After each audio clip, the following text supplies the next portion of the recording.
दोस्तों, आज मैं आपको जीवित पुत्रिका व्रत की पौराणिक कथा सुनाने जा रही हूँ। जीवित पुत्रिका का व्रत माताएं अपने संतान की लंबी आयु और मंगल कामना के लिए करती हैं। ओम नमो भगवते वासुदेवाय। नर और नारायण को सरस्वती देवी तथा वेद व्यास जी को प्रणाम कर जय अर्थात शास्त्र पुराण कहें, जिस परमेश्वर की ब्रह्मा, वरुण, इंद्र, महादेव और देवता लोग सुंदर स्तोत्रों से स्तुति करते हैं और जिन परमेश्वर का शिक्षा, सूत्र, व्याकरण, निरुक्त, ज्योतिष, छंद इनके सहित वेदों द्वारा, पदक्रम, उपनिषदों द्वारा सामवेदी लोग गुणानुसार गाते हैं और योगी लोग ध्यान करके मन में जिस परमेश्वर को देखते हैं और जिसके अंत को देवता और असुरों ने भी नहीं जाना, उस परमेश्वर को नमस्कार है। एक समय नौनिशारण्य के रहने वाले सब मुनि लोग संसार के ऊपर कृपा की इच्छा से सुत जी से पूछने लगे, यह भयंकर घोर कलयुग में बालक बहुत काल तक जीने वाले कैसे होंगे? सुत जी बोले, द्वापर के अंत में जब कलयुग प्रवृत्त हुआ तब दुखिनी स्त्रियां विचार करने लगीं कि माता जीती हैं, उनके आगे लड़के नष्ट हो जाते हैं। ऐसा निश्चय करके गौतम ऋषि के पास सब मिलकर गईं। सुखपूर्वक महात्मा गौतम एकांत में बैठे थे। उनके आगे स्त्रियां नम्रता पूर्वक खड़ी होकर कहने लगीं, इस भयंकर समय में किस प्रकार से या तप से हम लोगों के लड़के जीवित रहेंगे, ऐसा निश्चय करके हे प्रभु आप ही कहिए।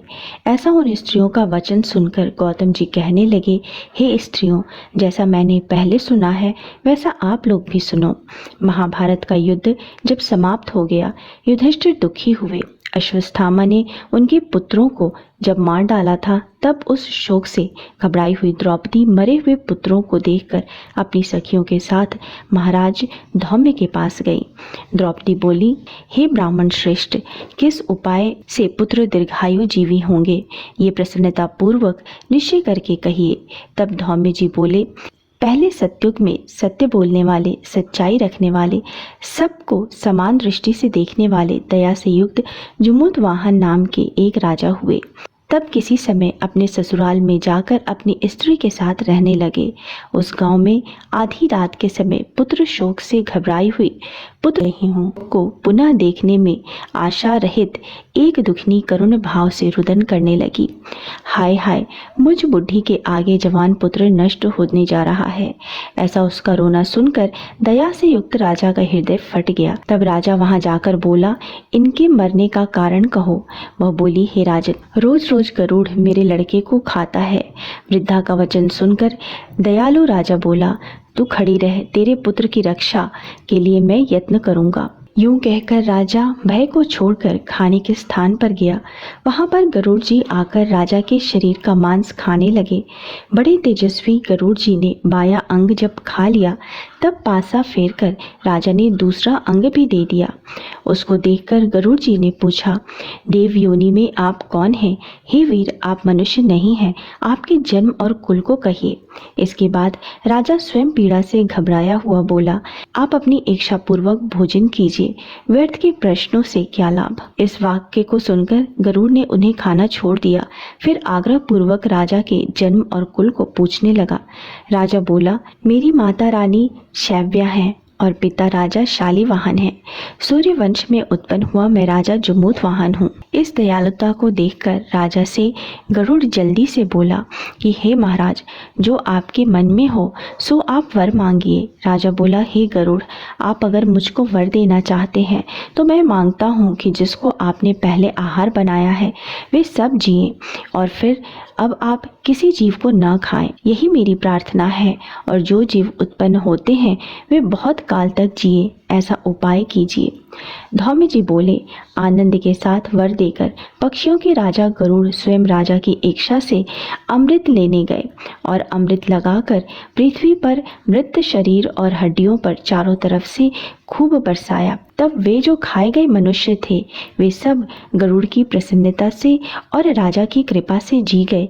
राजा का शरीर पहले से दुगुना सुशोभित हुआ। राजा की दयालुता देखकर गरुड़ जी बोले कि दूसरा वरदान लोक हित की इच्छा में मैं स्वयं देता हूँ। अश्विन माह के कृष्ण पक्ष की अष्टमी बड़ी शुभ है। सप्तमी से रहित वह आज है और तुम प्रजा को जिलाने वाले हो। इस कारण से आज का दिन ज्ञानमय होगा। श्री दुर्गा जी की मूर्ति का बहुत ही भेद है जो तीनों लोकों में पूजनीय है। हे वत्स, आज अमृत के लाने से इस अष्टमी का नाम जीव पुत्रिका हुआ और ये देवी माँ दुर्गा हैं। इस अष्टमी तिथि में जो स्त्रियां जीव पुत्रिका का पूजन करेंगी और कुशा से तुम्हारा रूप बनाकर श्रद्धा और भक्ति से पूजन करेंगी, उनके सौभाग्य की वृद्धि और वंश की वृद्धि निरंतर होती रहेगी। हे महाराज, इसमें कोई संशय नहीं है। सप्तमी से रहित जो अष्टमी है उसमें उपवास करें। जिसमें सूर्य नारायण उदित हो वही अष्टमी है और पारण नवमी के दिन करें।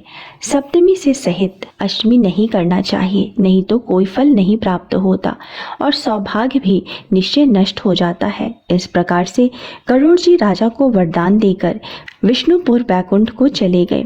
राजा भी अपनी स्त्री के साथ अपने नगर को लौट आए।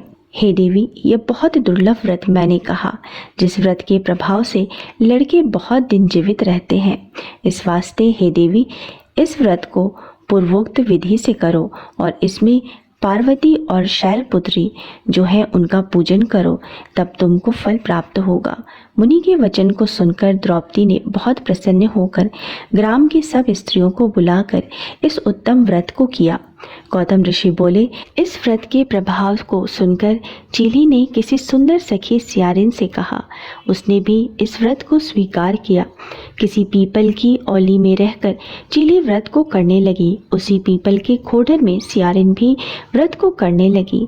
कहीं पर उत्तम ब्राह्मण से इस कथा को सुनकर चीली ने अपनी सखी सियारिन जो कि खोडर में बैठी थी उससे कहा। आधी कथा को सुनकर भूख से दुखी शरीर वाली सियारिन खोडर से निकलकर जल्दी से मुर्दों से भरे हुए शमशान पर गई।